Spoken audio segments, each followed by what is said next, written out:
I believe that the world is returning to its pagan past. The power of the Western Veil is withering with each passing moment. We need to truly return to the New Testament teachings of Christ and/or Christians, so as to combat the coming madness and onslaught.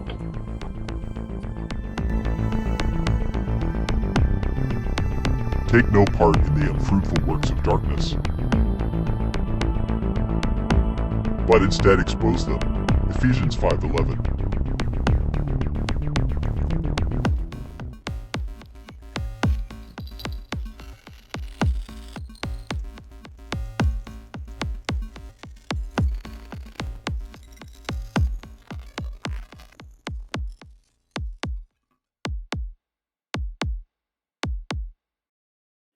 Howdy, y'all.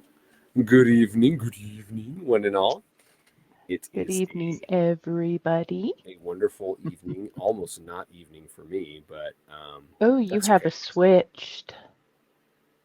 What's that? Ricky swapped us. I did. Do you want to switch us over here? Is that better? That is better. Okay. I'm not gonna lie. I'm a creature of habit. Sorry, guys. Okay. It's okay. You'll notice that I have a fancy frothing cauldron and a awesome new sign back here, which I am very, very proud of. I didn't make the cauldron, but I did make the CTDW thing that you guys can see in the background. I think it's very awesome. It's very cool. Thank you. So the reason that I was actually leaving us that way, there's a reason I'm telling the story. I hope you guys like it, by the way. But the real reason I was telling the story is because when we were the other way around, I was staring at the cauldron and I was like kind of mesmerized by it because it's brand new and I just got it. And so I was like, I don't want to be, if I look at the cauldron while it's like allowing all this smoke and stuff to come out, Shelly won't notice that I'm not looking at her when I'm listening to her talk. So now I have no choice.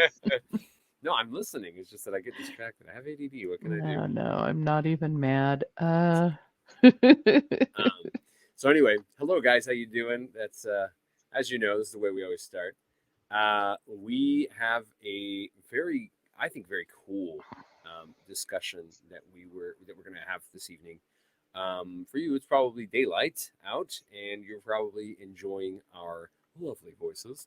Mine only at the moment. We are talking today about times, alignments, rituals, and ceremonies. And this is all under the rubric of the Portals segment, or the Portals Saga, as I'm titling it. It's really portals, stargates, liminal spaces, and thin places. But really, I'm just titling it the Portals Saga because that's what it has to do with. All of these are what allow us to come into liminal or thin places, as I like to call them. And it's all centered around that idea. And what better time and subject matter to deal with right around Halloween than rituals, ceremonies, and all that other good jazz. Right. And there's a lot of tie-in to each other. Like these really dovetail a lot in a lot of ways. Found a lot of similarities and a lot of peculiarities as well. So we'll get started here in a second, but Shell, how you doing? I am well. I just remembered a thing I wanted to touch on, so I'm trying to pull back up the information I had found on it. Nice. Last minute stuff. It's funny, we've been talking Always about this for a long time. And it just kept getting put off, but it actually probably was better because we got a lot more information just kind of piled on, so you guys are probably going to enjoy this one a lot. I would like to show you guys something that we finally got, and I want to give a special shout out to one of our patrons who I will leave unnamed just out of respect for identity. But we have got these bad boys all finished up. They're so cool looking. I'm so excited. Oh man, it's so great. They are awesome. If you would like one or several or one of each or whatever, please just contact me. I'm still looking at the best way to put them online so that we can buy them. You could buy them directly without having to talk to us. But they will be out. Woo! So you guys can see that one a little better. Transhuman. If you would like to get one, please do not hesitate in reaching out. In the next little bit here, I was hoping to already have them up and good to go, but they are done, and so I will probably be putting them on Facebook. I might just do, just like direct to buy or something like that, and I'm actually trying to put them on TikTok, believe it or not. There's actually a little store that they have there now. So, yeah, if you're interested, let me know. Let me know, guys, or let either one of us know. We obviously, you guys know our plugins, solo.to/CTDW. You can find all of our plugins there. That is all of our social media, which is Facebook, Twitter, which is now X, Instagram, and TikTok. Those are the 4 main ones that we use. You can listen to us on Spotify and on YouTube. My fingers are all weird. And I am a little bit quicker now, but slowly migrating all of our stuff onto Rumble as well. And hopefully, I mean, I'm very iffy with YouTube because I'm not digging it too much. I'm also looking into potentially just posting all of our behind the scenes stuff directly to Patreon. If you're a Patreon subscriber, just like if you subscribe with Spotify, which you can do for $3 a month, by the way. Or on Patreon for as a little mere as that. $3. It's only $3 a month, and you get early access to all our stuff. You can do that on Spotify or on Patreon. I'm trying to get it set up to where both cross over, and you can just use one and the other. It's been a little bit of a headache, but I'm working on it. And you'll get early access to stuff. You'll get behind-the-scenes stuff and special episodes, which are, sometimes a little bit few and far in between, but we are always putting out new content, and you're always getting early access to it, especially if you are subscribed. So thank you guys, patrons and Spotifyers. Thank you guys alike. We love you guys. It is super inspiring that you guys invest in us and invest in the kingdom, man, because ultimately that is the purpose of our podcast, is to spread the word of the gospel and That's right. unveil the things of darkness. So that's what we're here for, man. Shell, I guess we're ready to roll. Do you want to start with anything, or do you want me to get started? Where should we do this? I think you get to start. You had a really great thing that you were going to say to start, if you remember, and I think that's where you should start. Let's do it. I'm going to define what kind of our terms are: times, alignments, rituals, and ceremonies. Times and alignments kind of are pretty along the same lines, and rituals and ceremonies actually, coincidentally, are fairly along the same lines as well, but they do have differences. So without further ado, let me go ahead and give you a quote that I think is super relevant to kick off this episode. It says the following: "I believe that the world is returning to its pagan past. The power of the Western veil is withering with each passing moment. We need to truly return to the New Testament teachings of Christ and or Christians, so as to combat the coming madness and onslaught." That being said, let me define for you guys, and I'll let Shell chime in anywhere she wants to, about kind of these definitions. So let's start with times. I think that's pretty easy. The Bible, the word, God describes times as seasons, signals or signs in the sky so that we can see what adjustments are happening, what things are moving, how things are progressing, what to expect, what to prepare for, right? All those things. Those can be signs in the heavens.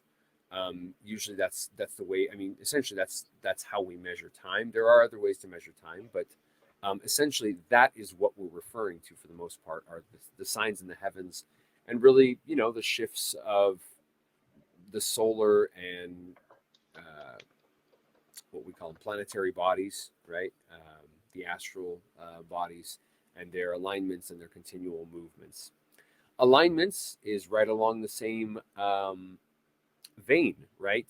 But this particularly has to do with a lot of the equinoxes, right? The equinox and excuse me. Oh gosh, Solstices. solstice. Thank you. Um, and just the aligning, the eclipsing, um, when the moon is at its high point. How's it labeled here? I'm trying to remember what it's called. Um, the lunar nodes. When we look at both lunar eclipses and solar eclipses, we just had one actually, right? This week we had a solar Yeah, eclipse. last Um, Saturday. yeah, yeah. And how each one of those bodies moves and how they're relevant to us and how they're relevant to mankind in general, how they're relevant to God. Really, we're going to be covering all that. So that is all of the alignments, and then how those things correspond and inform how humans align things here on Earth in accordance to the heavens. And if you watched any of our megalith stuff, you will know very well that that is a very, very common theme. And we'll be touching a little bit on that today as well. Rituals. Rituals and ceremonies. This was kind of hard for me to pinpoint. I thought I had it nice and figured out, and then I went back and I went, oh no, maybe I don't have it very figured out. Um, I I think it's probably, well, yeah, let's start with ritual. That's fine. A ritual is essentially a symbolic representation of what one considers to be normal in their culture, but I want to elaborate on that a little bit. Really, it involves rules and regulations and symbolic repetition. Whereas a ceremony might not necessarily, but can also be ritualistic, right? I mean, there are ritualistic ceremonies and there are ceremonial rituals. So they kind of do go in hand in hand. But why is a ceremony a little bit more different? Well, it's not necessarily repeated always the same way.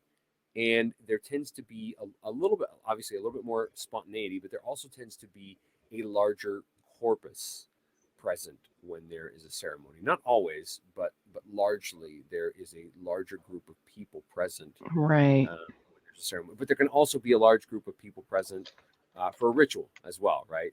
So these are slightly different, but they do largely kind of line up with each other. No pun intended.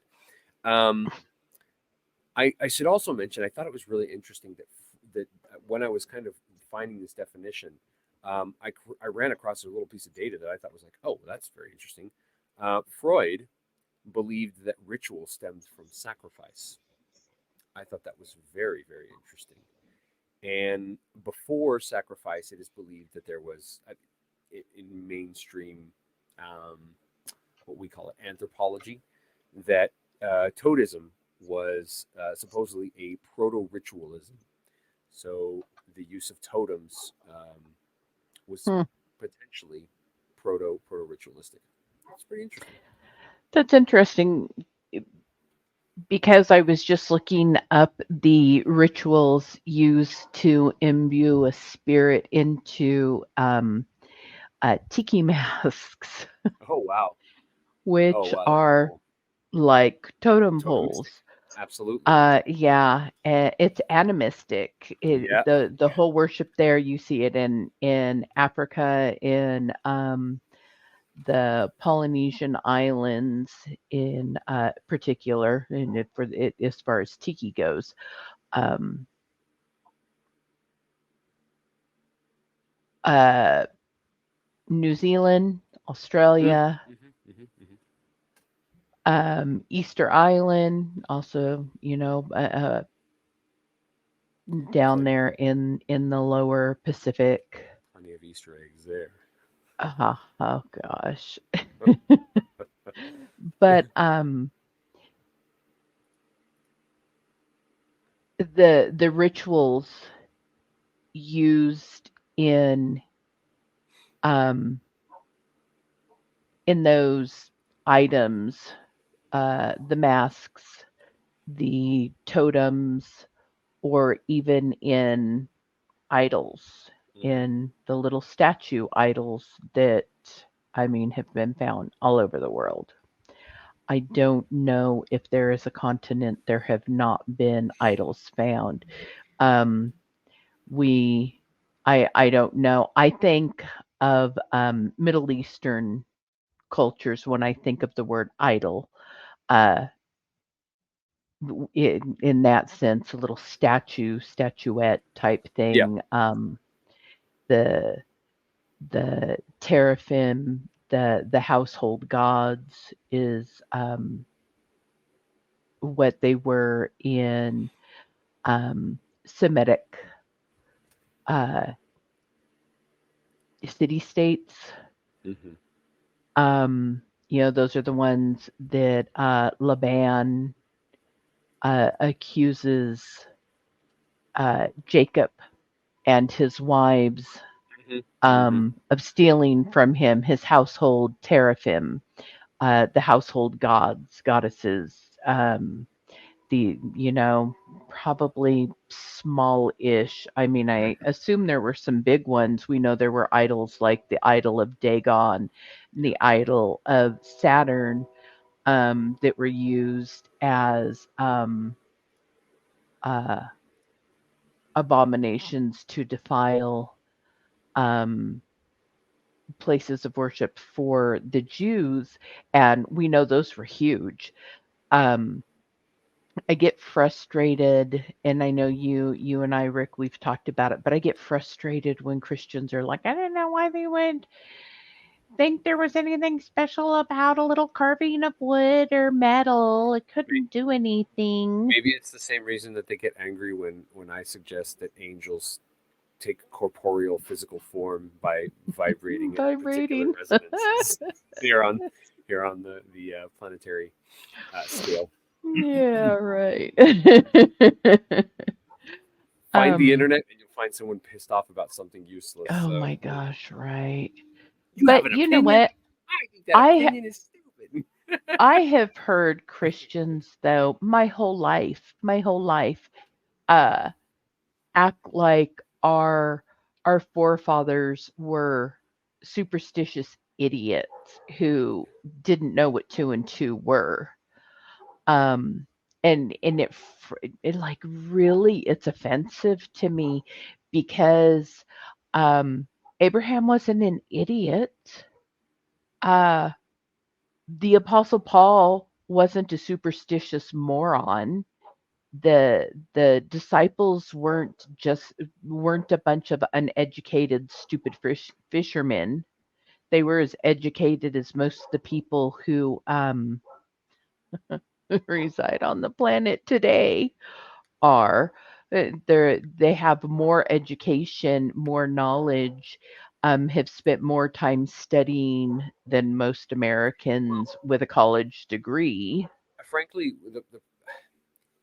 to kind of step in here and echo your sentiment, but also kind of shed a little bit of light on it. I think a lot of it has to do with programming versus education, Michelle. I mean, education is That's one good. thing, That's but good. being programmed is a totally different thing. When you're programmed, you're going to think what you're taught to think.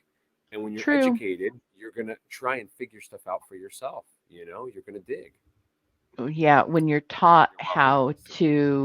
how to think critically and how to reason, then you will use those skills. If you were just taught to be obedient, then you're just going to learn the narrative and go with it. That is true. And as uh, one who was in Sunday school every Sunday, I know the answer. It's Jesus, the Bible, and God. And you, your chances of being right. Be damned with all the rest, right? Boys and girls, do you know why we're here today? Jesus. But I know we were taught so many, and I mean I was taught it. I was raised four square and Assemblies of God. Um and then non-denom when I was older, a teenager, already thinking for myself as well. Um At least you had some but interaction with the Holy Spirit. We like right. we're like, oh, spiritual gifts. No, that those aren't a Those thing. don't exist. Yeah, we're done with that. Sorry, bud. Good old Church of Christ, right? Church of God in Christ. Is that what it is Church of Christ. that you were raised? Church of Christ. Okay. Church of Christ. Um, but we were taught that the idols were empty, dead things, and I mean, predominantly they are, unless you go through one of these rituals and you open the mouth of the idol so that the god that it represents could enter it and um, grant your wishes or protect your household or make you fertile.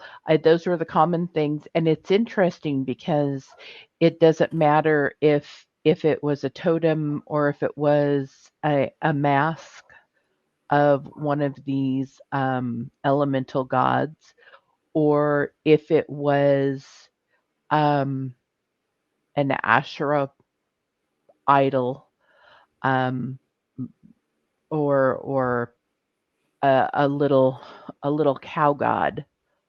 All of them could be empowered. Yeah, well, the power would be imbued to them through this ritual or this ceremony, and then the favor of that deity would be on the household. Yeah. Oh. And the belief was so strong that Laban was only kind of ticked off that Jacob took his two daughters, well, four daughters in total, actually, and his, um, grandchildren and his cattle. It wasn't his cattle; it was Jacob's cattle. But they were both so dishonest with each other. Um, that ticked him off. But when his household gods were missing, I think that was like the huge, huge deal. And we know that um, Rachel is the one who took them, and we know she sat upon them, which is a euphemism. But to be kid friendly, we'll just go with the she sat upon them. And so, By the way, we haven't done so yet, but just for the sake of being kind and yeah, what's the word? Conscientious. conscientious.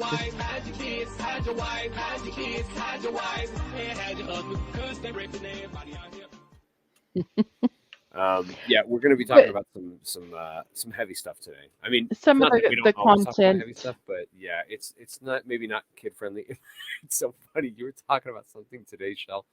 Oh, you were talking about what we're going to be talking about with the future episode about the body, and all of the body's actions and possibilities. ugh, And I was listening to it here on my phone, like while I was, because I just fixed my studio today, guys, as you can probably see, and you were talking about it, and my kiddo was right here setting up his oh no.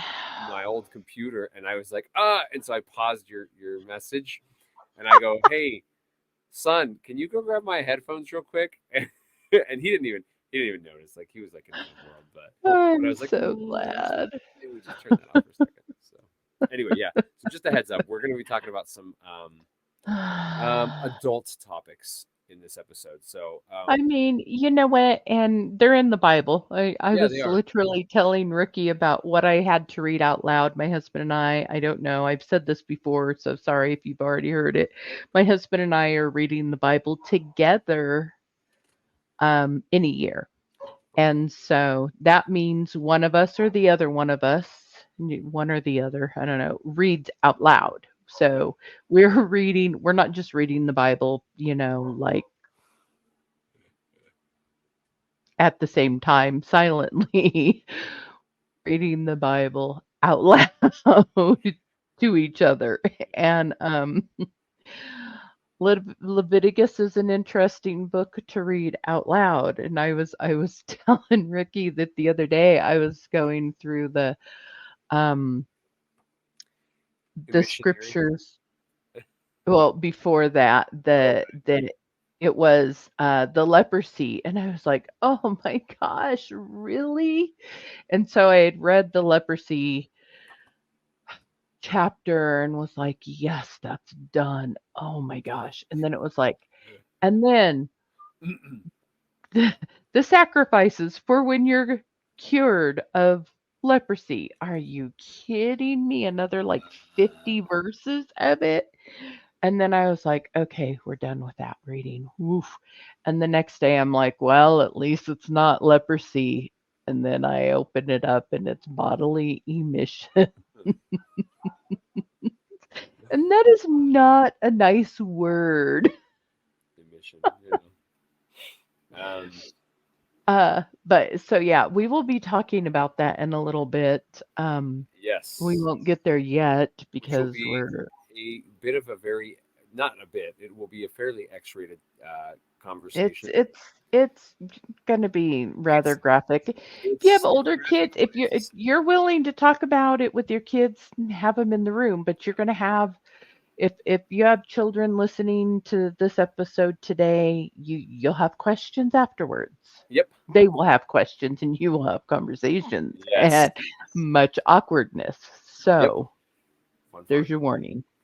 You've been warned. Hide your kids, hide your wife. So Rachel. the ritual of the opening of the mouths, these weren't just superstitious idiots. When Laban came after Jacob and his daughters, Laban's daughters, Jacob's wives, he really wanted to get back his property. He lost power in the theft of the teraphim, the household gods. And so we need to understand, because so many of us were taught in Sunday school that it's so silly. Are taught, right? Well, that's true. Yeah, I'm not even a qualifier. That there's no power in there. Well, then why is God wasting his time? Let me tell you something. This is a rule you can live by, and it it's the rule that will go back to episode 1 and episode 2 and episode 3. We talked a lot about the shotgun over the mantle. Right now, If it's the CTDW over the mantle. right, the shotgun over the mantle. If there's a shotgun over the mantle and you see it at the beginning of your program, you can bet it's Somebody's going going to get shot by a gun. it's going to be right. That shotgun has significance, Serious implications. and that is when God says don't do something, he doesn't tell you to do something that can't be done. Right? He doesn't tell you not to fly to the moon, because you can't fly to the moon. I mean, maybe in a vehicle, but be that as it may. That's a topic for a different episode. Right. Yeah. And we're not going there tonight. If he tells you, don't have any other God before me, and don't fashion for yourselves idols and worship them, which are the first 2 commandments. First 2, not 1, 2. Yep. Then the implication is that there are other gods. And the implication also is that playing with idols is going to get you in trouble, because there's some power there. It's more than just a Barbie doll. It's more than just a knickknack. Yeah. Yeah. Yeah, absolutely. So all that stemming from totemism, which was likely what came to be ritualism, which I don't know if I agree with necessarily, but it is entirely possible. I mean, I can see it. You had the idol, the spirit needed to be imbued into the idol, the ritual of the mouth opening Yeah.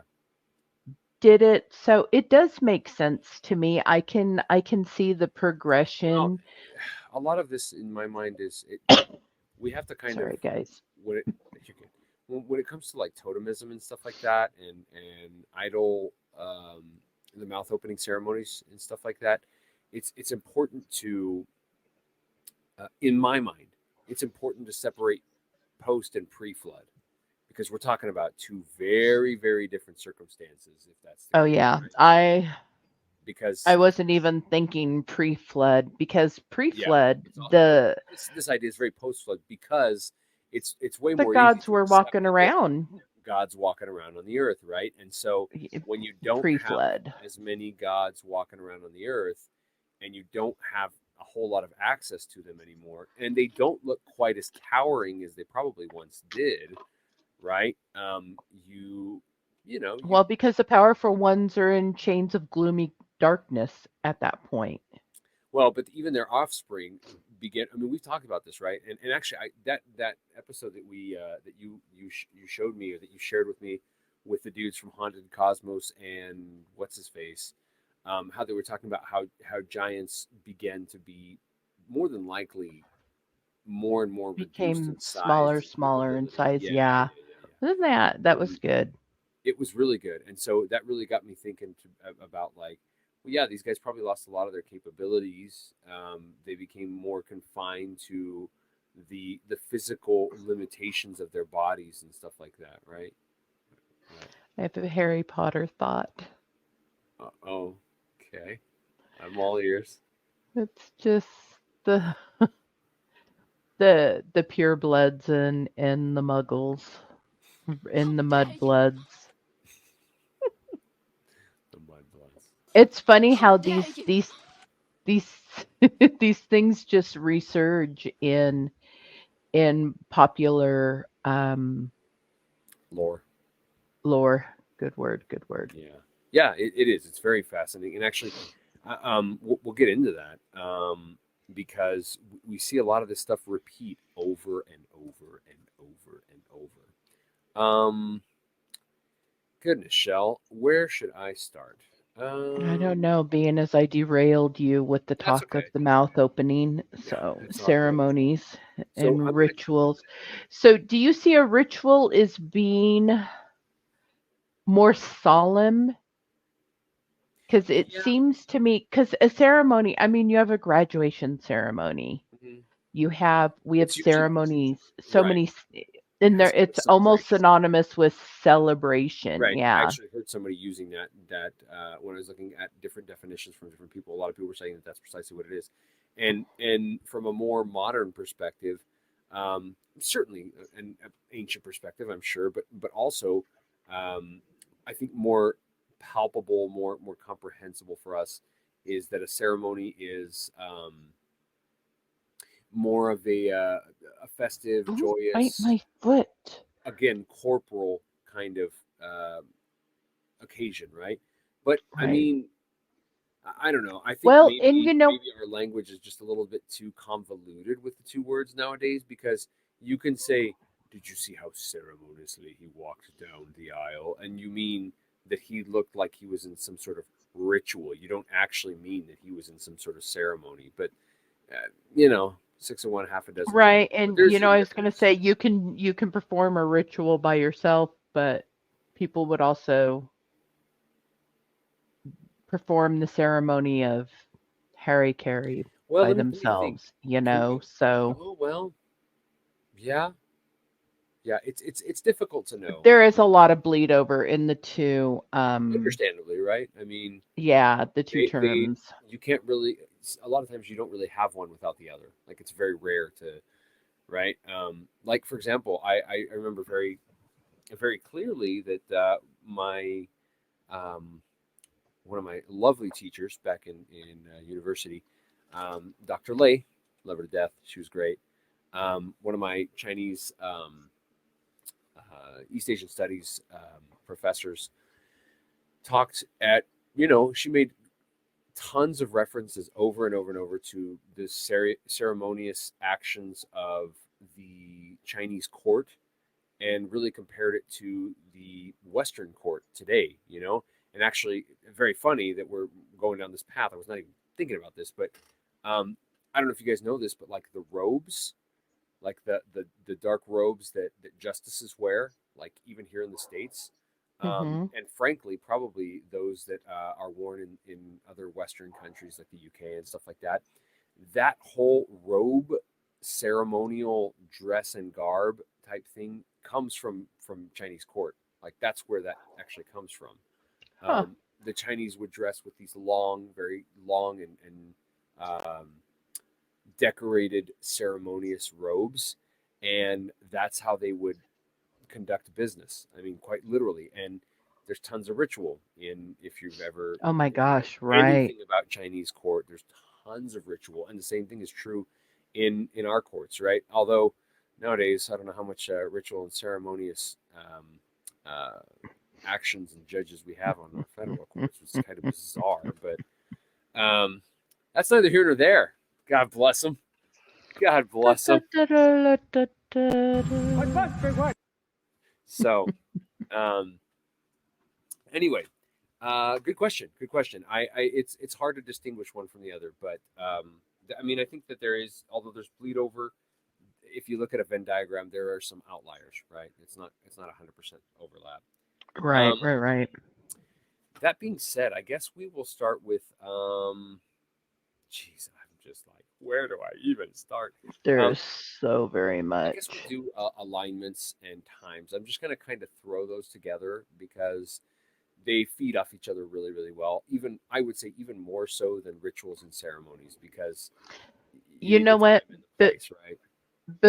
Before you go there, Yeah, I wanted to bring up consecration. Okay, go for it. Because in oh, I actually have something to say about that. In all of, I don't even know how to order my thoughts here. In every type of religious activity, I guess is what you're saying. Well, in any place that is made holy, whether it's for a season or permanence, there's a consecration ritual that happens. Almost all of them involve blood, and every single one of them involves will. And what I mean by that, the definition of consecrate does a good job of explaining what I mean. And it is to make or declare something or some place sacred, to dedicate formally to a religious or divine purpose. There's a will there. When the tabernacle, the tent of meeting, when God gave the dimensions, and oh man, it's a lot of scripture to read about those dimensions. They're very specific, down to what the hooks were made out of. There was a formality and a ritual to the design of everything, what it was made from, how it was made, who made it, why it is being made. And it was the will of God that the tabernacle become sacred. And so the consecration, he had already decided this is going to be sacred. Now, Moses, tell Aaron, and Aaron, you tell the artisans and your sons what they need to do in order to fulfill my will, that this place be consecrated and be made holy, be made sacred. So it everything was very specific. And I was thinking, what is the thing that is in common of every quote unquote holy site or Sacred, site sacred. of power? Yeah, every sacred place. Um, and what I think is in common, other than the will for the place to become sacred, is that there is blood used to consecrate Yep. the place. Which is You name a place, Gobekli Tepe, Tepe, um, Tepe Machu Terra, Picchu, Picchu. uh, like you name the spot, you name it, the Temple Mount. Uh, it's all consecrated with blood, human blood, goat blood, Yep. whatever blood. It's propitiatory, which is I think the word that we're looking for here, right? There has to be some sort of propitiatory sacrifice for sanctification. And what's the word? Consecration. I like that word better. Um, Right, it's even echoed in our modern sentiment when we say that freedom's not free. You know, right. No, um, what is the saying? The tree of liberty must be watered with the blood of yeah, patriots that's from right. time to time. That's right. That's right. And maybe we'll live in those times real soon. I don't know. Um, I know some countries are, as a matter of fact, at the moment. Right, Um, right now. right this second. So, yeah, that's good. Did I interrupt? I'm sorry, I didn't mean to derail you. No, you were good. And it is propitiation. Appreciation. Propitiation. Propitiation. Oh I my goodness. appreciation your propitiation. Um, Right.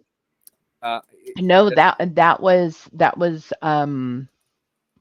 the two big things for consecration. Will, divine will right. specifically, and Somewhat blood. divine will. Jeez. Um, Right. and that Well, somewhat we'll could be we'll many still people. go with divine, meaning greater than Yeah. That's. plain old regular I'm human, agreeing with you but absolutely. not necessarily God's will. Pithy mortal.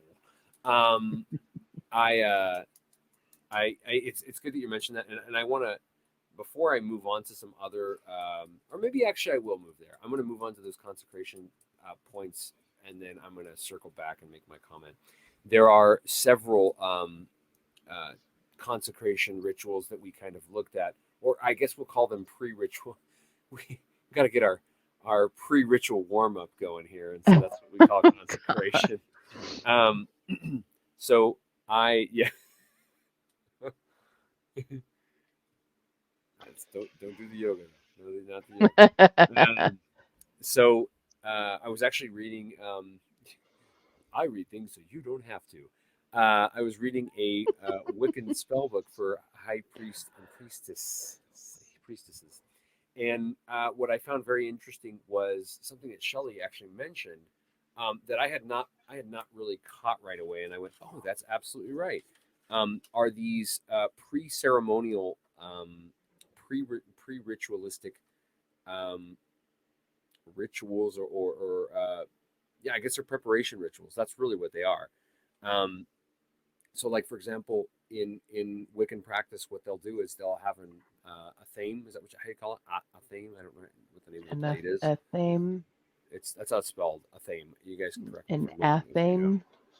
Athame, a theme. I'm not sure. Anyway, it's a blade. It's a ceremonial blade, is what it is. And what they'll do is they will cut out a circle or a pentagram or whatever, and that is what they call cutting the astral. And Shell didn't even miss a bit. She goes, "Oh yeah, like you need blood for everything." And I went, "Oh wow, that's usually a blade that's used for physical, um, sacrifice. But I wouldn't put it past doing a spiritual cutting as being all that much different. Honestly, it can also be used for sealing. So they do the opposite, right? They'll go the opposite ways. And it was very interesting to kind of read these rituals. I was like, that's very curious. And Athame. We lost you. What was that? Sorry, and Athame looks like is the proper. Okay. I've read the word hundreds of times, but I have not really heard somebody say it out loud. I learned all these very old English and old Celtic words on this for this podcast. I was like, oh, I don't know what that is. Diosol, Widdershins. Ichthyos. Yeah, all sorts of weird stuff. Anyway, um, Is that having to do with fish? Because which one? Widdershins? No, ichthyosol. Ichthyos. I don't know that one. Oh, I don't know. I thought you just said ichthyosol, No. and I know an Widdershins and Diosol. Diosol means clockwise, and Widdershins means counterclockwise. Widdershins sounds like a fake swear word, honestly. Widdershins. Winter, that's Germanic. No, that's a German word. That's true. That's true. That is right from German. And there's all sorts of. It seems like there's a lot of these like sort of, and they'll call them initiation ceremonies. There's some that are invocation, so they'll set the quarters, like they'll actually mark out the space, so to speak, with their athame. I hope I'm saying that right. And all that kind of stuff. So that is interesting that's like a pre-ritualistic thing. There was also something that I was reading about called geomancy. You guys may know that word, you may not. Geomancy just refers to what you would probably. We talked about this last episode as well. Like ley lines, lines of power. Feng shui. Telluric lines. Telluric lines as well. Feng shui is wind and water. If you say it fancy like you're supposed to, it's feng shui. And I was so pissed off that we did this whole thing about mountains, and I totally abandoned this, but it's super relevant because it actually does play into alignment. So I'm going to read it. It's pretty short. So we were talking about Taoism and everything, playing a big role in, the sacredness of mountains and the solitariness. Is that a word? Solitude. The solitude. Good job, Ricky. Good words. Solitudeness. The solitariness. The solitude of the Taoist, right? And so I'm just going to read it straight off. It's super relevant and interesting.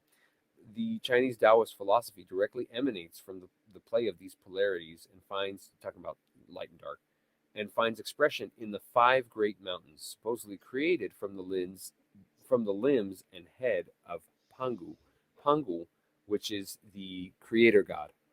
However, unlike Meru, which is the other mountain we talk about, blah, blah, blah, blah. Oh yeah, I'll read the rest. Okay. Unlike Meru, which is another sacred mountain, this sacred mountain exists in the natural Chinese landscape, not just in temples and sculpture.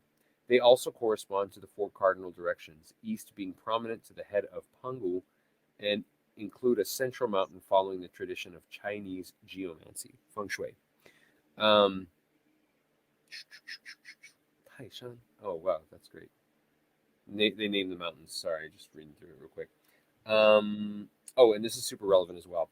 Feng shui is a form of Chinese geomancy, which we just mentioned, geographical divination, that analyzes the location, form, and orientation of a building or monument relative to the topography of the surrounding landscape.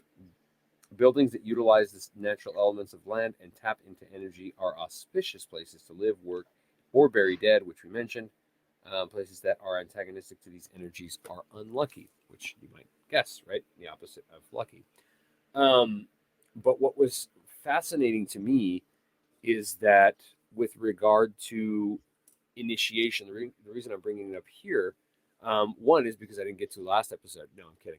I'm bringing it up because all those sacred mountains, you blew it. I know, dang it.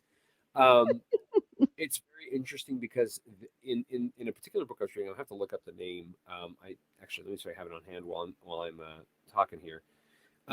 It was really interesting that they were talking about in this book about geomancy called Geomancy and Ancient Astrology. A Guide to Something or Other. It's a book by, what's this lady's name? Sorry, guys. Her name is Mira Steva, it looks like. And it was pretty informative, pretty basic, but it was informative. And what was super fascinating to me is that they would literally take, like, she was talking about taking sand or some sort of something you could just scatter on the ground, and you could practice essentially feng shui with it. So you would, like, pre-ritualistically or ritualistically, I don't know which is one or the other. It seems like an initiation kind of action to me. Find out where the land is appropriate for setting your building structures. I was like, wow, that's a lot like, what did you say, dowsing, right? That's what it's called? Yeah, dowsing, where you divine the locations of water, um, sometimes like gold or gemstones or Yeah. oil, precious stuff under the ground, I guess, Yep. So by anyway, using, earth vibrations. correct. So there's lots of that going on. So now you guys kind of understand about geomancy. Do you want to touch anything else on this kind of consecration type thing, Shell, before we move on? Um,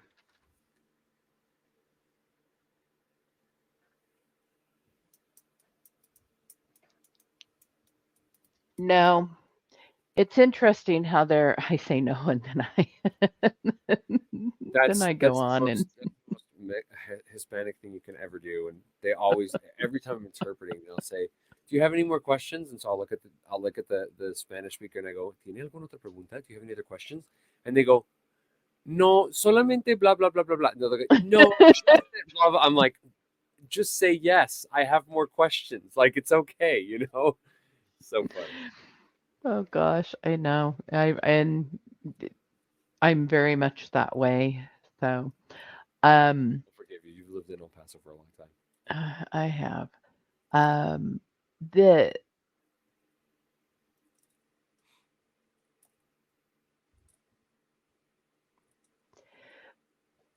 when God, I'm going to go back to the tabernacle, and then again to the temple, when God gave the dimensions and He gave the directions, and man, there's a lot of directions. Um, like when you read them out loud, I'm like, dude, they had to have written those down, because I've got to go back and look at that again, because I've got to look at that again. It's got to be how many what how many cubits? Right? Um, God is so specific, and he tells them, make sure you get all of this right, Mm-hmm. because it was built on something else. These blueprints that God gave were based on the throne in heaven. Mm-hmm. It wasn't just oh, I want it to be a 2-to-1 ratio Yeah. type thing, because then he could have just said, do it as a 2-to-1 ratio, have your door facing the east, which actually he did all of that too. Exactly, Yeah. where it was the entrance is supposed to be. And then Yeah. when he would talk about um this wall, and it's going to be the eastern, it wasn't even a wall, it's a curtain, because it's a curtain. It's a thick, very thick curtains, but I mean, it's a tent, the tent of meeting. That's what the tabernacle was. Yeah. But then even at the temple, like everything has to be exactly Exactly. perfect. And um there are so many Native Americans who the door has to face north, or the door has to face the opening has to face this way, and these things have to be this Yeah. way, and Yeah. and it's not just the Chinese and No. No, it's feng certainly not. shui. um Feng shui. um You could say feng shui who if you want. No, dum-dum.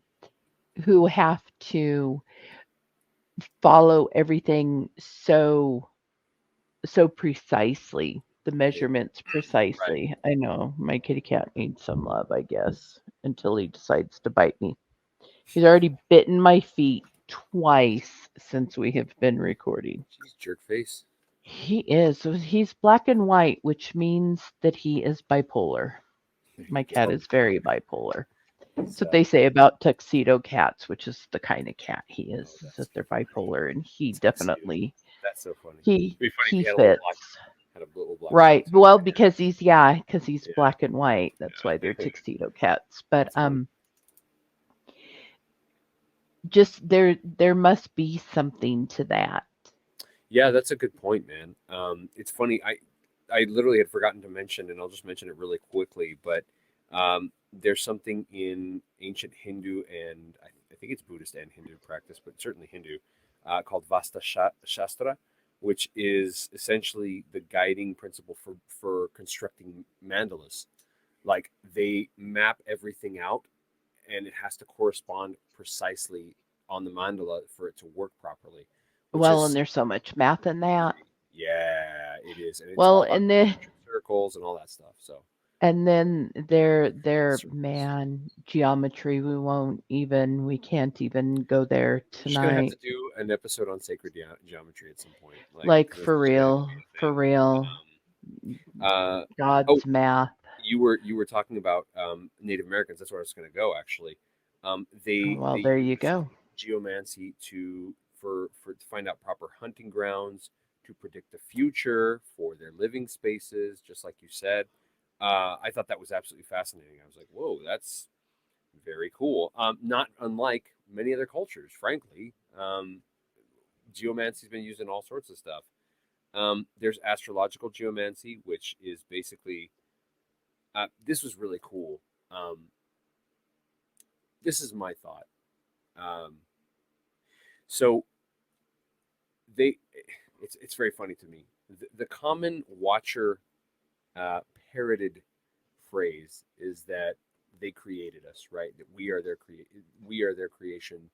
We were created. I mean, that was very Anunnaki type thing that, Right. that has kind of been handed down since time immemorial, right? And that's like circling the internet all over the place right now. Oh, the Anunnaki said that we were created by them, and that we were the slaves, and that they needed us to do the menial work and blah blah blah, right?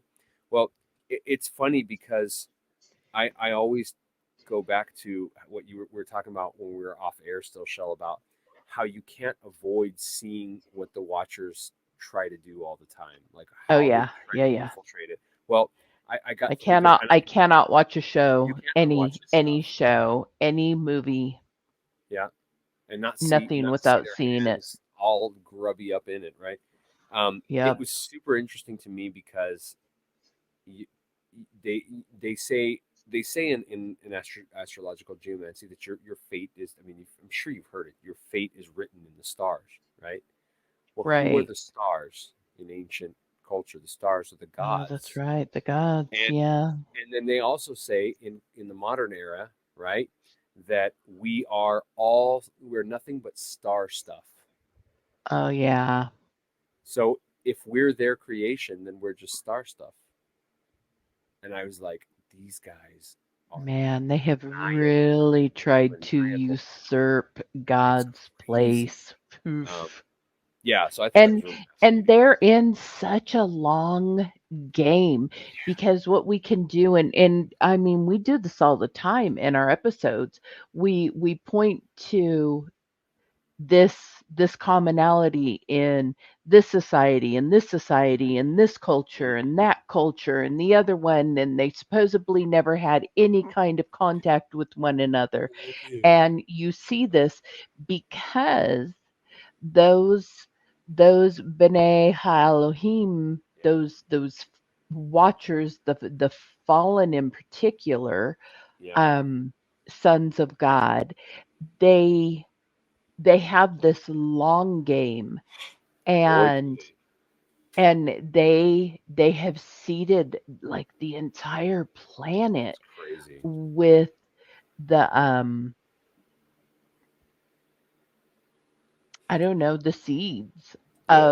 of these thoughts to where I mean the ancient aliens well of course it was bound to come up once we had um mass communications like Yeah. the internet Yep. or worldwide television, Yeah.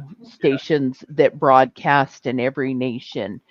Um, because that's what they had done. They put it there so that at the time when it comes for them to make that withdrawal, it has collected a lot of interest in the accounts of Yeah. us, in Yeah. our Yeah. Yeah. accounts, Well, I mean, so that it will be there for them to draw, and we're just going to be like, oh yeah, okay, there that's you go. that's the long game show with what we've talked about, the Great Deception, right? Oh yeah, absolutely. That's I mean, like that's Marzulli's whole shtick, right? Like he's like, dude, Yep. they're gonna fool you. And actually, the haunted Like, cosmos dudes said something that I have thought, I think about all the time, and I've said it a million times, and they said it in a different context, and I was like, yes, that's exactly right. And what that was is, we watch what these guys do. We see their machinations and their workings, right, and their schemes. But how much do we trust what we see? They are hell bent on deception, and so less and less let's and less. I am, man, it's getting so hard. I'm afraid to trust my own eyes yeah, if it's on um, a device. yeah, If oh what yeah, I am watching is not a live person in front of me, yeah, I can't be 100% certain that what I'm hearing, what I'm seeing is what actually was said. yep, yep, yep, yep, yep. Yeah, That it's is crazy, right? so awful to me. Like, talk about the great deception. Just the fact that we can't trust AI, the Yeah, stuff AI puts out is so legitimately convincing. believable. Yeah, I mean, and there's still stuff that we can pick apart, but it's getting harder all the time, and it's not far off, man. I mean, it's really Like, not. this is when you truly we have to pray for discernment and we have Yeah, to rely on yeah, the Holy Spirit yeah, man, absolutely. more than ever, because when that great deception comes, man, the word says Boy, if it's possible, even the very elect will be and that's the deceived. verse that Oh, always echoes in my mind, seriously, whenever I think about this stuff, because it's so we like to think that we're prepared, and I think that on some level we are, but I mean, I don't think anything's going to prepare us. I was just talking to my wife today, or yesterday, it was one of the two, and I was like, hey, I really want to talk to you about something, but I'm not sure if I want to talk to you about it. And she goes, oh, is it about aliens? And I was like, actually, it has nothing to do with weird alien stuff. Like, I wasn't even going to mention anything weird. Like, it's kind of a personal thing. And she was like, oh, okay. And I literally, I turned around and looked at her. I'm like, all right, when these dudes show up and they start right. telling you stuff like, we made you guys and you guys were seeded by us and we are your creators and we've come back to reign and rule justly and help you guys reach godhood. Your next remember level of ascension. remember these stupid conversations that you think that I have all the time, like they're relevant. So anyway So my poor anyway kids are the same way. I They're know. just like, "Are you kidding?" My husband, bless his heart, he is real good about Oh, listening your husband's to great. I love Danny. these things. He's He's awesome. the best. But he'll He's like, just be all like, right, we'll listen to "Oh, okay," and it. then um okay, okay. all right, all right, all right, all right. I made notes and then I didn't follow them. Freaking ridiculous. Um, I made no so notes and I am not following them. I think Well, I mean, that's you're not true, but I you're didn't make great notes this time you're doing well. at Don't worry all. about it. So I guess there's a few things here and there that I want to talk about.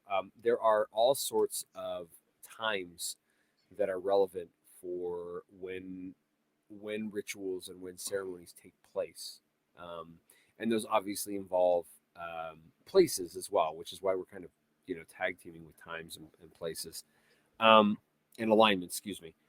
One of the things that I want to talk about, and we'll get to Halloween or Samhain in just a second here, which is really what this episode was kind of inspired for. We were going to talk about this stuff anyway, but it just seemed, it was appropriate. We're like, okay, Halloween is time. When this drops, this will drop. I'm going to try and drop this for our patrons and our Spotifyers on Saturday. And then for everybody else, it's going to drop on Monday. I want this to be out so people are thinking about it, they're watching it, and they're seeing what's going on. So October 21st. So the week, we're giving you a little bit more than a week before Halloween. Yep. All Hallows Eve, Samhain, the Day of the Dead. The Reformation Day. Reformation Day. That one's weird to me. I know, it is super weird. That is not how I'm celebrating this. I'm just saying. Yeah, well, given good old Mr. Luther's position, I'm like, I don't know how much we reformed for the good. Yeah. There were some good things in the Reformation. I'm not saying there weren't, but definitely there were. We had progress, but God also used a jackass to speak to Balaam. So just saying. Yeah. And it's also my mother-in-law's birthday, so there's that. Oh, yay! Yeah. It's so funny. Whenever we used to. By the way, guys, we're not. I don't know about you guys. Well, we'll get there in a little bit. I'll talk about Samhain in a little bit, but there are a few things that I thought were interesting about alignments. Obviously, astrology is all about alignments. Frankly, that's all it is. It's all the planets. It's all the alignment. Cosmic alignment. Exactly. We were talking about, or I was mentioning lunar nodes. I thought this was fascinating. So lunar nodes are essentially where the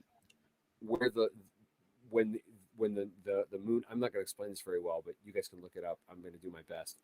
When the moon aligns at its proper times, and I think it has to do with the equinox and the solstice, like where it is relative to the sun. At one point it's in darkness, and at the other point it's in light, right? Well, that has to do, when it comes to astrology, with karmic destiny. And if I remember right, if it's in the light, that's the you'll love this show. That's the dragon's head.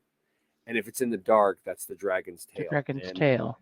And what do we think the dragon's head is for? The dragon's head is for future potential, which is divination, and the tail is for experience, what we've already been through. So that puts things into perspective for you. The dragon's head is for devouring you. That's also very true. Man, roaring lion. They could have used. Yeah. Voracious dragon. Well, the sun, and this is great. I was actually looking up at the signs, right? So the sun is, it's Hallel all up in this bad boy. Life giver, creative, vital, willpower, source of all life and ego, and he is a Leo as well. So there's that, and he's golden. He's golden as well. I just thought I threw that bad boy in there. Yeah, I thought that was super fascinating. I won't bore you guys to death with that stuff, but you guys kind of get the idea. Let me make sure I'm not missing anything as far as times and rituals go, so we don't miss anything.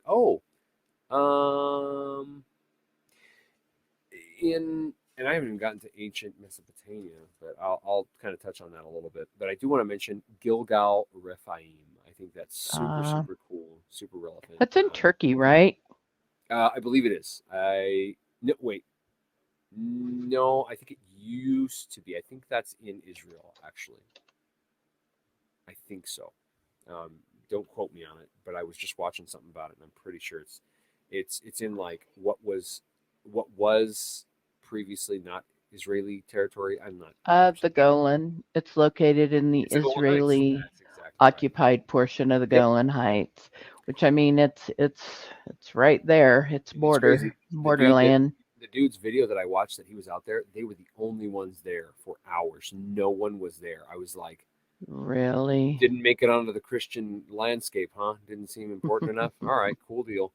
So that's Gilgal Rephaim, just for reference, guys, is the wheel of the giants, and That actually, thing is it's very impressive. real crazy. Yeah. Let me see if I can pull it up here, because it is very impressive, and it's believed to be a calendar essentially, because everything that it lines up with is just it's all astronomical. Let's see here. What's a good pick?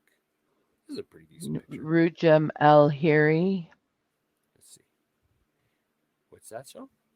It's also called Rujum or Rojim El-Hiri. Oh. Where's that? Do you know where that's from? That's the Arabic. Oh, okay, cool. I was wondering if that's. But it's Gilgal Rephaim in Hebrew. Okay, hold on one second. Oh, yes, you're allowed to do that. Firefox. I got a brand new computer, guys, and so like it's like, is it okay if we record this? Is that all right? And I'm like, yes, it's fine. You can do that. Made up of more than 42,000 basalt rocks arranged in concentric circles. It has a mound 15 feet tall at its center. Some circles are complete, others are incomplete. The outermost wall is 520 feet in diameter. That's crazy, and man. 8 feet high. Hey, will you do me a favor, Shell? It's gonna kick me out if I have to reset it for it to work properly. Can you share a picture of yeah, let me get a better one than this one. Let me. Yeah, you're good. Go to Google and get it. Something that was really, really interesting in the guy's video that I was watching, who was there a few years ago, said that a lot of people actually have made reference to the fact that Gilgal looks a lot like Atlantis with its concentric circles. Right. And I was like, ooh, that's we're getting there, guys. We're gonna get to our Atlantis episode soon enough. Just a lot of reading. And I wanted to mention the fact that I know this is a little off topic, but it seems like a really cool idea to me, and it makes a lot of sense to me. So these megalithic structures are megalithic. They're gigantic, obviously, right? So I believe that the reason that the stones are so large is because they're better conductors for whatever you're trying to do, whether that be sound vibration, whether that be imbuing spiritual power into objects, whatever you're trying to accomplish. There you go. Look at that bad boy. Sorry, I couldn't. No. Nope. Let me see if I can make it. There you go. That's a little bit better. That's not bad. So this little, oh, nobody can see my mouse because it's you.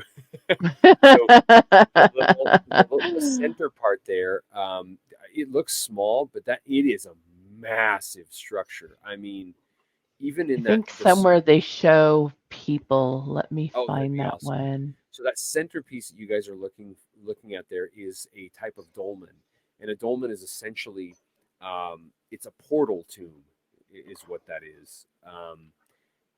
You can fill in the blank for whatever that means exactly. I don't have all the information around it, but I found out about that because I was actually doing some Samhain or Halloween research, and there's dolmens that are important on Halloween as well, which I thought was absolutely fascinating. But yes, they are called portal tombs. I was like, wow, that's a thing. Oh yeah, dolmen. So, and the reason that I wanted to mention this Gilgal Rephaim really was. Oh, this is interesting. Look, there are people. Sorry. No, you're good. You're good. Let's see. There are people like on some of the stones. Yeah, they were walking around the stones in this video, and I was like, man, that thing is huge. I didn't realize how big it was. You guys have to remember that this is like a destroyed structure, like it's annihilated basically. So it doesn't look like what it would have looked like. And yeah, look at that. That's like on one of the inner circles. Let's That's see one of the if this will small come up ones that you're better. looking at. It's crazy. It's fascinating, man. Megaliths are so interesting. They are so That's fascinating. Stonehenge, dude. Where's I can't see Stonehenge. Oh, Stonehenge. let me see, which one am I? Oh, because it popped open another. Oh, and by the way, since we're on that, I know this is back to megaliths, which we love to talk about. Apparently, there is a serpent mound not that far away from Gilgal Rephaim, very similar to the serpent mound, if not identical to the serpent mound in Ohio, which is really crazy.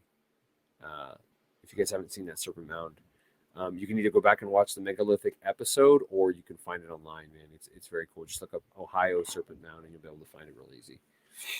Or you can go and Okay, I'm going to scroll through on this one because it's very interesting. Yeah, Okay. I'm gonna grab some water. Oh, that's so cool. Yeah, right? Mm-hmm. So then what you can't see, though, is that there are people on there. Can we? Oh, you sure can. You can barely make them out, but man, that's wild. That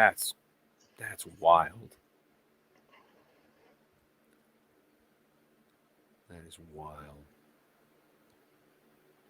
Yeah, that's inside that dolmen there. He said it was really small and constricted. I'm assuming that a lot of it collapsed. Look at that. Probably.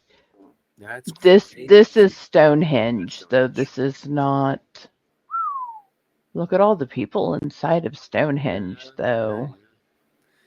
Not surprised. But very, very cool. Very cool.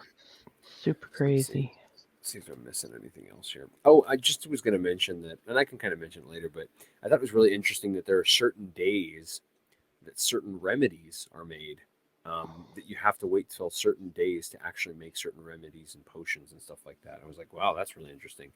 And that really comes straight out of Mesopotamian lore, as far as I can tell, Mesopotamian religion, honestly. It's possible. You know how you were talking about days? I was watching an interesting video put out by, I think, Answers in Genesis. They were talking about should Christians celebrate Halloween, whatever. And Halloween.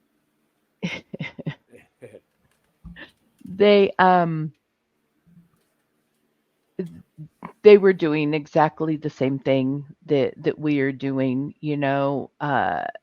making all the connections, because it's kind of hard not to make the connections if you at all look. But they were talking about the Day of the Dead and the days that venerate the dead around the world. Yeah. And they made the statement that this goes back, celebration or the commemoration of the dead goes back to the sacrifice that Noah made after disembarking from the ark. Disembarking. Arking, yeah. Sorry, it was there. It's late. It's real late.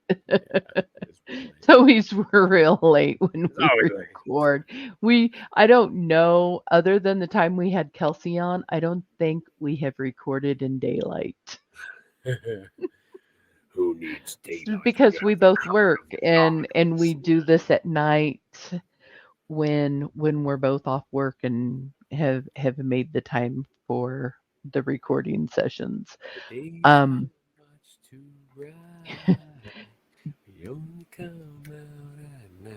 Oh gosh. A little bit of Billy Corgan, sorry.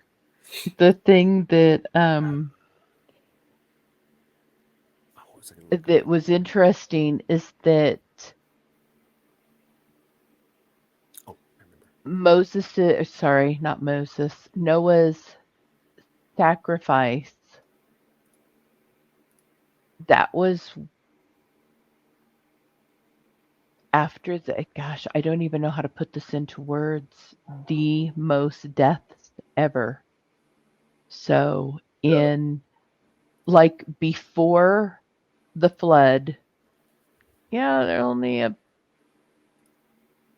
few 100,000 or maybe a few thousand people who had died.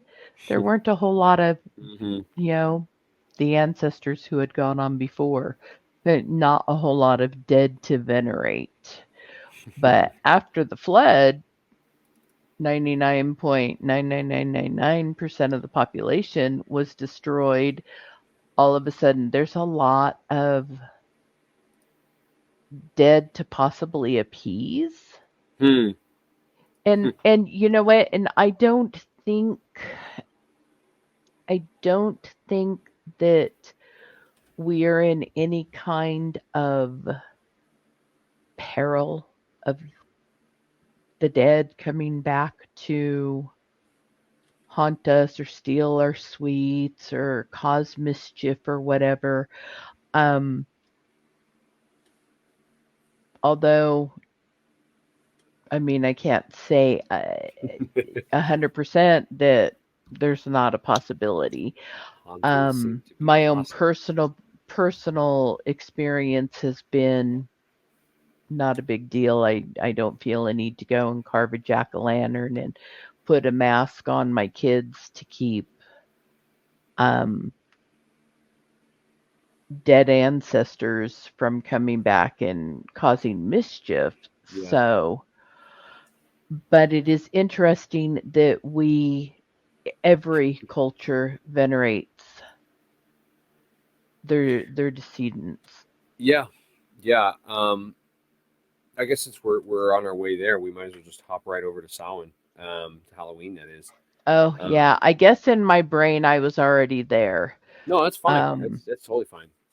There's actually I watched a really informative video by a witch who celebrates Samhain, and it was it's very enlightening. very hard to find anything about Samhain that is not put out by a Another pagan witch. or a Wiccan Yeah. or a practicing witch of some sort. It's very difficult. Yeah, yeah.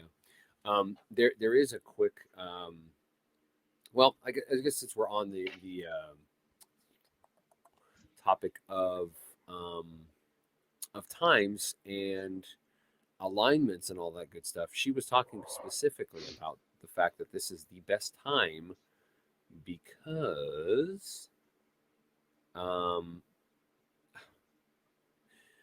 oh my gosh, guys, come on, let me just load my stuff. Yes, I allow all of them. You can do all of it.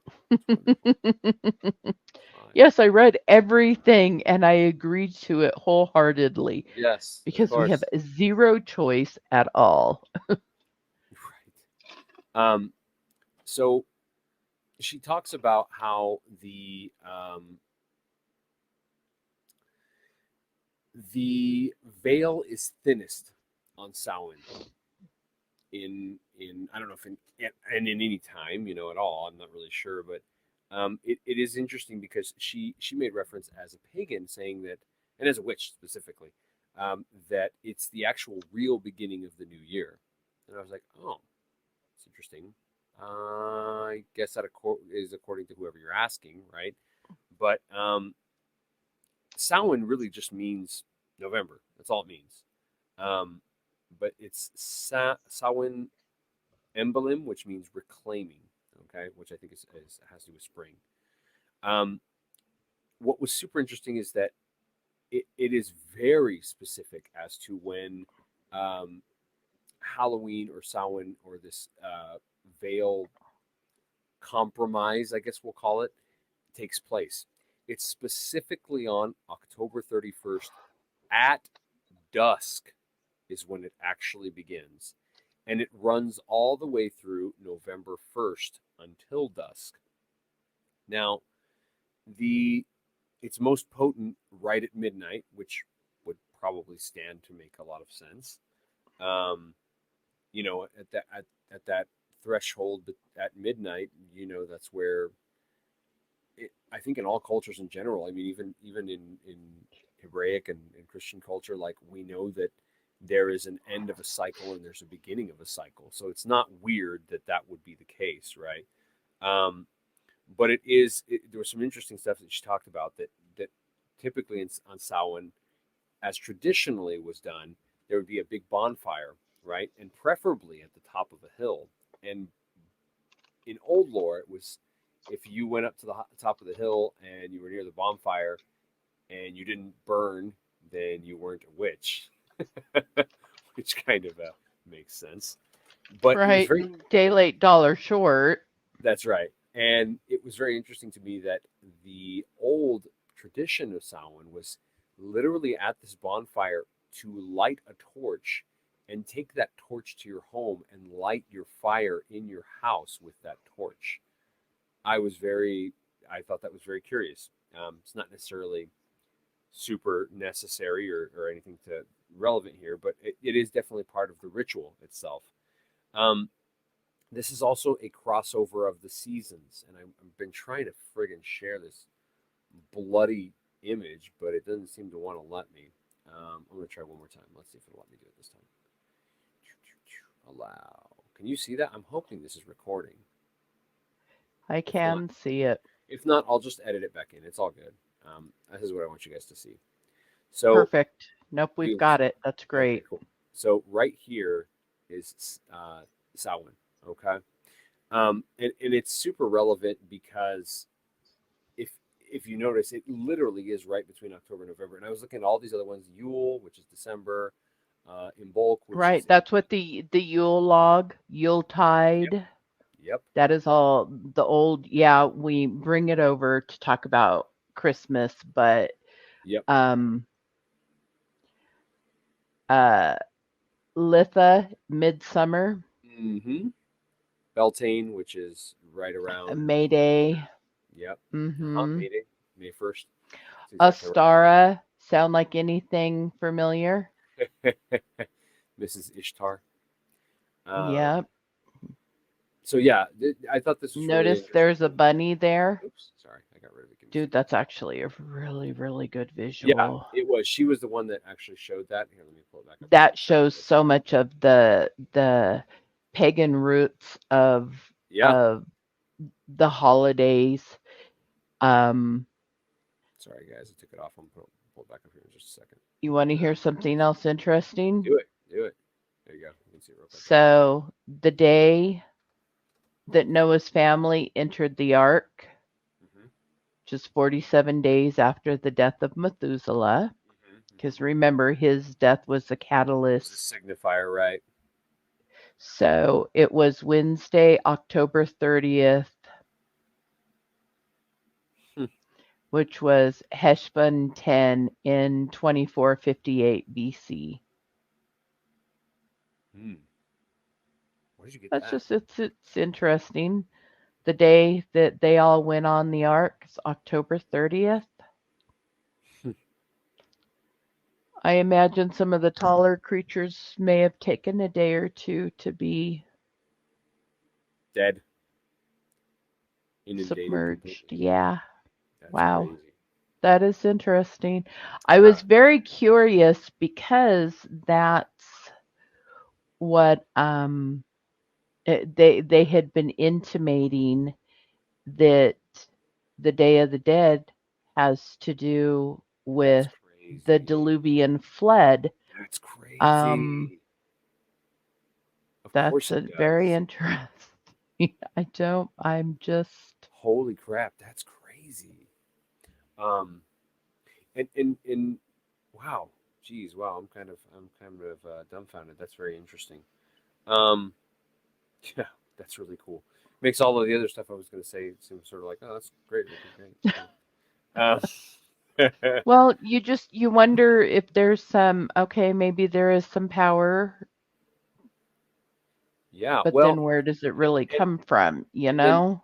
and then the important part too, right, is that not only is this Day of the Dead theme relevant, right, and not only is this crossover or bleed over, I guess what we'll call it, this thinning of the veil, but it's interesting to me that Samhain is one of the best days, or is the best day in the year for a plethora of things. Um, Divining your future, divining the death of those in your community, which lends itself very clearly to what you just said. Right. Um, Who the heck wants that? Ew. Allows you to commune with spirits. Check this out. This was so funny. That witch, when she was talking about this show, and she goes over all these rituals, right? There's one about um, scrying into a mirror. Scrying, guys, is like Mm. divining, but using like some It's sort of it's a something shiny, medium. either Yeah, water, or a mirror, yeah. or Some a sort of silver platter, crystalline type structure that allows you to kind of just s- to space out. I don't know how else to say it. You know, see kind of. something Yeah. else, to remote Um, view. Remote view. That's exactly what it is. It's remote viewing. It's old school remote viewing. That's what it is. It still also is what God says don't do. So, Correct. so Don't I'm just divine. saying. But it's interesting because that's when people obviously you imagine that that's when they commune with the spirits, but not just spirits of like the gods or demons or whatever you want to call them, right? Also, one of the normal things that would happen is that if you would stand on your porch or you would stand near a crossroads, you would see, you would divine the people that were going to die in your community because they would walk past you. You would see their phantom walk past you. I thought that was really crazy. Um, Also, another thing, and this is a super common thing, and I wanted to mention it because it's really fascinating to me, and I think it really kind of actually ties directly into the mouth opening ceremony. Every culture seems to, around this time, right around Samhain, right around the 31st of October, always wants to leave food for the dead, or maybe To just appease the the dead other or side in general, ancestors. right? I mean, either one. These are all kind of ideas about what happens, but again, uh, the the the dark ones are masters of deception. That is their MO, Right. right? So um, part of one of the rituals in Samhain, if you're a Wiccan, or I'm assuming just a Wiccan or a witch in general, that you're supposed to have your ceremony, whatever your ceremony is, and after that ceremony, particularly in this Wiccan book that I read, this Wiccan book of rituals and spells and stuff, you have to set aside of your portion for your ancestors. And get this, this is the craziest part to me. In that book, I know most people are like, okay, Ricky, I don't get it. The word for ancestors in that book is capitalized. That refers to a deity. That refers to Hmm. an object of worship. You don't place in English that kind of importance on something unless that's the way it's viewed. Right. Um, I mean, it's sort of like it's the same thing as you guys might get tired of me hearing me say this kind of stuff, but to me, language is the lens through which you can view anthropology properly. So when you have an anthropological situation and then you add language to it, language will tell you very much in that culture what was valued in on top of what you can already find as an archaeological piece of evidence or whatever. That writing will lend itself very specifically in the grammar, in the structure, in the implications, in the inferences, in all those things really show up. So I thought that was really interesting. It's a time where fairies come out, but fairies are not nice. Um, and get this is crazy to me. So you have to leave out on Samhain. You're supposed to leave out for bad spirits, so they won't hate you or try and or for your ancestors as well, right? You leave out nuts. You can leave out what is it? Nuts. Um, Good night. I wrote it down. Well, one of the ones that I thought was interesting was the apple. An apple is considered a highly spiritual fruit. And what do we always say that Eve took off the tree? Right. Yeah, I mean that's the first thing that came to my mind. Halloween is a Well, and time that's why that's the occasion. Barbie, the bobbing of apples, the That's right. candy That's apple, exactly right. the there's a history of really cat. Meow. Speaking of black cats, Go on, buddy. Um of they would cut the apple skin, they would skin the apple that's and throw the peel and that was the uh first letter of your lover, right? right. Yeah, yeah, yeah. It's super fascinating. It's crazy. There's some crazy stuff in here. So there's some rituals that witches will do on Samhain. So I'm just telling you guys this stuff. You can do whatever you want, just so long as you and God are good. Like Yeah, whatever I don't personally care. your conscience allows. Well, I do care, but I'm not going to tell you what to do for sure. Um, We're you know, not saying if you take your kids trick or treating that anybody's going to hell over it. Um, I would say a rule of people got to thumb be. is let him who glory in the Lord. Yeah, absolutely. If you're going to do a celebration, I mean, my church does, and I'll be up at my church doing Yeah, I will our too. Hallelujah Fest that we do every single year because it's a fantastic outreach. Yeah. I mean, people come because, well, it's fun. We have a big gym, and so we have game stations. All the games are free. The prizes, everybody gets prizes. It's always candy. Hmm.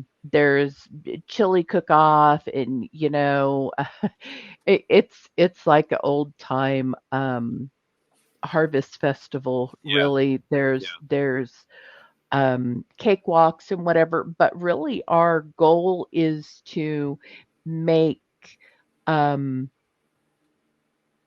new relationships with people in our community in the hopes that they will see the love of Jesus and decide that we're fun to hang around with, and maybe they'll be at church on Sunday. Yeah, man. That's what the goal is. The goal is to Yeah.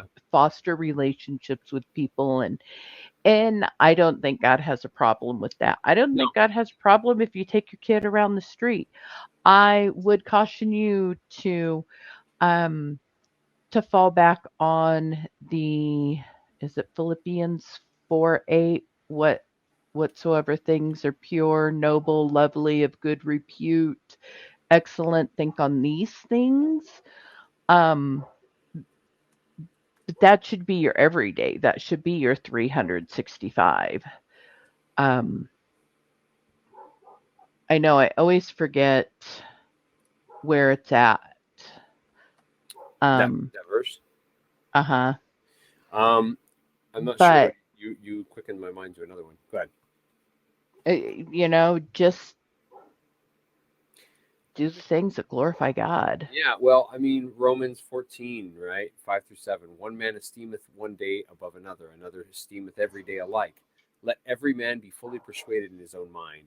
He that regardeth the day regardeth it unto the Lord, and he that regardeth not the day to the Lord, he doth not regard it. So basically, whatever you feel, what the Bible is saying, what the Word is saying is, what you have made up in your mind and what you have peace about with God, do that thing. Like Right, right, that's the right thing to do, right? Because if you're doing the thing that does not sit well with your conscience, whether that be celebrating or not celebrating something, it doesn't matter what it is. You are sinning. right. You That's are what sinning James against says. the To know what is right and not right. do it is sin. That's right. Absolutely. That's right. And so if you have peace about it, do it. And if you don't, then don't. Like it's fine. But I am here to give you the information. Um, which law says that a coven, the best time for a Coven. coven, sorry, I keep saying it wrong, coven to be initiated is on Samhain. To gain special knowledge of the craft, you walk around. I thought this was super interesting. There are those dolmens that I was talking about in the UK. They go out, witches go out in the fields, and they'll circle them 9 times, and on the 9th time they'll touch the stone, and they're supposedly imbued with knowledge of the craft, like superbly exponential knowledge, way far above what they should. I bet. Um, You know yeah, what I'm else sure there they're are. imbued with? The demon Lots who just gave them that lots knowledge. of demons that are going to be demonizing. Demons going to Mm, demonize. Um, bleh. yeah, and this was really fascinating to me. I think you'll like this idea, Shell. So,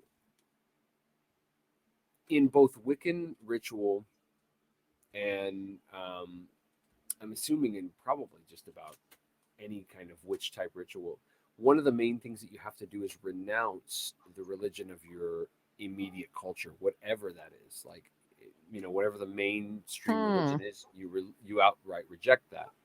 Well, how do you do that?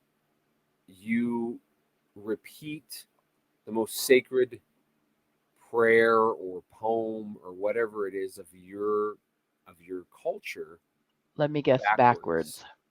Right.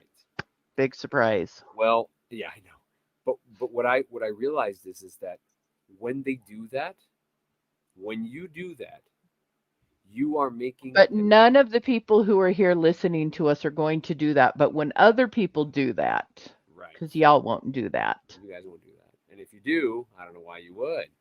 But when you do, when anyone Please does don't. that, when someone does that, what they're doing is relinquishing a measure of Yahweh's protection on their life. That's what they're doing. If you repeat back in mockery one of the most sacred things that God says, it doesn't hurt God. You're hurting yourself. So you're that's like what the saying, Black I don't Sabbath want anything is. to do with you, bro. Like I reject you. Like, okay, well, you reject me, you also reject my protection. Sorry, dude. That's the way it works.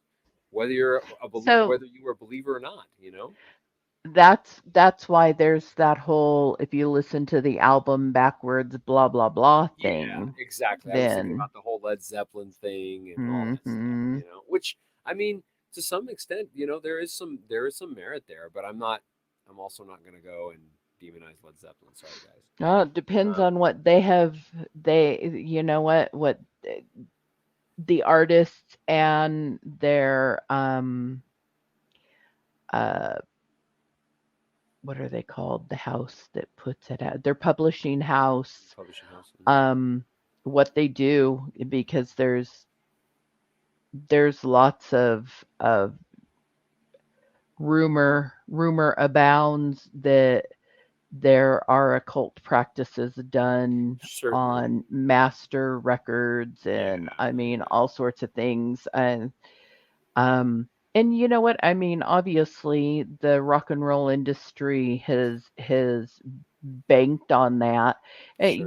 Thus you have the Black Sabbath, Ozzy Osbourne and all of his crazy tomfoolery. I don't know. I'm not big in I was not allowed to listen to secular music, guys, growing up. But I'm trying to think. Oh, Kiss. Who else? I know. I mean, that's so funny. All those bands to me, I'm like, those are like the light ones, dude. Those are like the like super chill ones. I'm thinking of bands like Dimmu Borgir, who are like openly black metal Satanists. Like that's who I'm thinking of when I'm thinking of metal. Even know that they exist on the planet. Yeah, well, I mean, what can I say? I'm a metalhead. I like metal. But you know what? I mean, the older I got, the more I was like, oh, dude, it's just I don't want to listen to that blasphemousness all day. I just don't want to hear it. Like, I don't mind hearing dissonant, loud noise, but I don't want to hear blasphemy. I just don't. It's not. Yeah. I can't not hear the words, so I'm not one of those people who can listen to a tune and be like, "Oh, this music is so great." I'm like, I hear the words. I get you. I get what you're saying. Do you know why? I'm going to be really honest. Do you know why that most people end up listening to metal in the first place? This is a total aside, I know, but actually, this kind of plays into cathartic. That's exactly why. It's cathartic. No, I totally get that. It's totally cathartic. There's a real particular. I can't remember the name of the song, and it's like it's like I watched the music video and I was like, oh god. But listening to the music was like, yeah, this feels like what's happening In in my this. life, I can relate to that. I am Yeah. angry, and this sums up why Well, I this was more feel how I feel. like human sacrifice type video, and I was like, No but it thanks. sounded cathartic, and it sounded like that's what was happening, and so whether you like it or not, you're like, oh, I get it, like you're like, oh, I Right, understand, I right, see what's happening. It's gross. I'm not endorsing it or saying go watch it. I'm just saying. right. So that's Samhain, guys. I should also just mention, just real quickly, witches always meet at sacred wells, sacred stones, tops of hills, and they leave extra space for a spirit when they're having food. So I'm sure they just putting it out do. there. So, do what you want to on Halloween, on Samhain, whatever you're going to call it. But I personally We're am not. probably the only two people who even know it's pronounced Samhain. Yeah, So, I mean, not the only two, but very small minority. yeah. There's not a lot of people do. And that's, I think isn't that the Gaelic pronunciation? It is the Gaelic Yeah. pronunciation. Um, It and looks like it SamHain, looks like Sam. and It sounds and like a really nice like boxer or like t-shirt brand or something. Sam Hain. the Oh, distinguished gentleman. don't you just love me? Um. Ay, ay. Anyway, don't buy Sam Hain. Don't buy Sam Hain, guys. Golly. No. Where are we at with time? I guess we can. Do you want me to get into Babylonian? Are we good? Do you want to call it quits? I looked up the Mesopotamian stuff just because to me it seems to really echo where all this stuff comes from. But it's up to you. Which no, I think let's go ahead because I mean, other than the fact that October 30th is when the worldwide deluge began, most That's interessante. man, that's so freaking crazy. You need to send me that I will. I'll totally source. send you this That's link. crazy. As a matter of fact, I'll Um, just copy it. yeah, do it. Um, so I guess we'll go real quickly into just Babylonian religion and ceremonies in general, real quick, guys, and then we'll kind of finish this up. We have a little bit extra that we're going to leave on for our for our patrons and for our Spotifyers. We'll probably not finish out everything about Mesopotamia, but just I'll kind of give some highlights, and then we have some other a little short little tidbit here, but just for fun because it's interesting and it's cool. Um, Did we talk about the Day of the Dead altars? we have not. Yes, We have not de talked la about that. Do you want to bring that Muerte. up? Well, it's just so it's an interesting We should thing. we should Everybody, go there, and I think we just kind of like glossed over yeah. it accidentally. Um, Well, I Day of the can Dead is November 30 1, right? so Day of the Dead itself is actually November 2nd, but It is the second. Day All of the Saints Dead Day. for children is the first, November 1st. And now in Mexico, which is a super pagan, it's probably one of the most pagan Latin American countries there is, like it's so pagan. And then on top of that, I mean, good night. Mexican culture is like death worship. It really is. I mean, just honestly, in some ways, it's lighthearted about death, but Well, in other ways, probably it's not any more than the serious. Chinese. Yeah, but in different ways, just the way that every culture does their thing a little bit. Right, That's why they're cultures, right? right. But yeah, so the second is the actual Day of the Dead, but actually, really, they've just kind of absorbed Halloween at this point. Like, yeah, here in El Paso, it just kind of goes. Everything's from the Yeah. 30th on over, and Yep. I was telling Ricky Which is interesting, right? Because if we're going off of what Samhain how actually does, right, I mean, that to me gives me a whole new perspective on like how it works. right. Because I The really whole didn't. meeting in from beginning of Right, sundown, right, right, and the couple of days. yep, Well, because again, we call Halloween because it is All Hallows Evening Right. or evening. We've shortened it and pushed it all together. But so it was the evening before. Uh, Geez, starting at sunset on the 30th, going. Sorry, the 31st. Oh, it was like 30th? 31st Dusk. to celebrate November 1st, which Right. is the Day of the Martyrs, or Right. Oh, right. or All Saints Day. Yeah, the adapted Um, Christianized version. so it would be 2 full days Yeah. worth of commemoration, ceremony, celebration, whatever, appeasement of the spirits, fear, Right. all of the above. And Insert your that's about how it is here. Yeah. Like the gals in my office, everybody brings in pictures of And their loved and ones. maybe we should, yeah, I was gonna say maybe we should kind of give some context around. I don't know. I mean, a lot of people that watch us are here in Texas, and so they get it. But a lot of people might not know what Dia de los Muertos or Day of the Dead Hasn't actually everybody is. watched Coco? Right. It's actually, being really Could honest, there's some really good depiction there of a lot of very, Coco very Mexican gives sentiment. It's very it's much pretty accurate. so. It like very Yeah. accurate. The, I there's a few I things that was kind of adapt, but amazed. most of it is very, very precise. It's pretty to the T.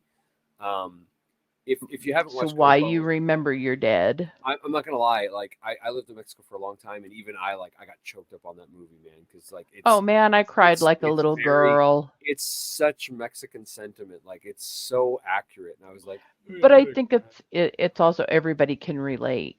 yeah, they totally can. They totally can. It's very And you know what? I don't think there's anything wrong with remembering the people you no. love who have passed on. It's when it becomes veneration and uh worship that Yeah. that you slide Well, into well, and sinking the sand. issue here is that I don't know if we would call. I mean, I guess we could call it worship. It's so weird because I don't know that worship is the word, but I mean, essentially, I guess it is. I guess it is You make because an altar. right, exactly. You make an altar, and it's an offering to the dead. It's an offering for them to come and eat. You bring Um, in, so you bring in it at work. Everybody is offered to bring in the photographs of yep, their, their dead deceased loved loved ones. ones Yep. and like their favorite things, Yeah. their favorite snacks, whatever. I've done it and brought pictures of my Nana and Jordan almonds because those were her favorite snacks. Ooh, those You Jordan know, almonds. I told you my Nana loved Jordan Yeah. almonds at the movies. But it's there's something that is kind of a solace for your grief and your hurt Yeah. to remember the people that you love who have gone on before. Yeah. Um, we just lost a brother at our church and he was older. He was 88 and he was ready to go home and be with the Lord. But his granddaughter, it's been over 10 years and I still get choked up when I think about her. His granddaughter graduated with Ricky, We're in the same our class. sweet Yeah. our sweet Jill. Um and his passing, brought up her death again. I'm sure knowing Jill and God being so kind as he is, I'm pretty sure Jill got to be right there Yeah. to greet her grandpa as he, entered into his rest. And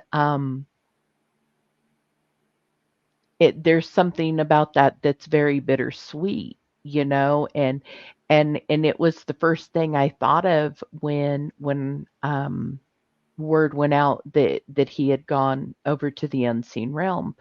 You know, I thought, oh man, he's Jill is greeting him. He's getting a Yeah. hug that he hasn't had in 10 years, you know, and while the pain is still there, there's also a beauty in that for me. Yeah. Certainly. And hopefully for their family is that's is they're thinking about that, you know, and it's bittersweet. Um but I think we need that. You know, when you lose somebody, your love doesn't stop. Right. They are now in a place where we cannot get to them, and maybe that's part of the allure of the Day of the Dead, of All Saints Day, of the Day of the Martyrs. Certainly. Um, Big part, it's right? that wanting to reach out just a little bit again to that person you love that you miss.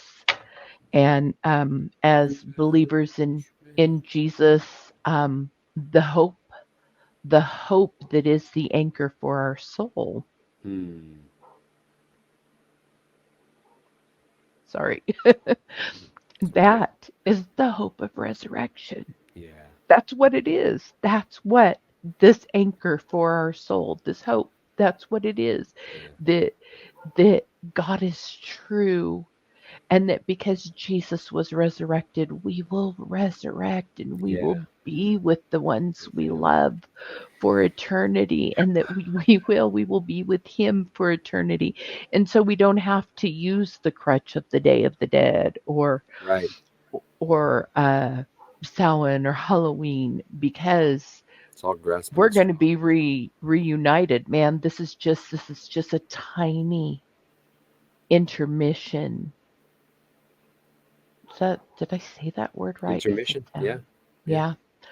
Um it feels like forever, but it's also a very short time, and Yeah. we will be reunited. Oh, and it's going to be, what a day that's going to be, you know, to Yeah. meet your family and your loved ones at the feet of Jesus. Yeah. Oof, I cannot wait. Like, I look forward to that, like kids look forward to Christmas gifts. Hmm. And I think that we get so wrapped up in the here and now that the most thought we give to our true life, which is what eternity is going to be, it's our real life. This is our shadowlands. Um, is little things like trick or treating and Halloween and uh, these things that are such watered down, Imitations. eh, bad imitations. Hmm.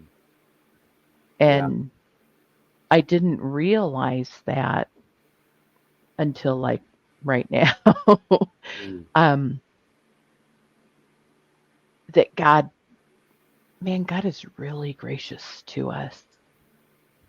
Um, we get sucked in to other things because we're trying to assuage hurt. Yeah. You know, we're trying to find a band-aid, some sort of balm to make our hurt less.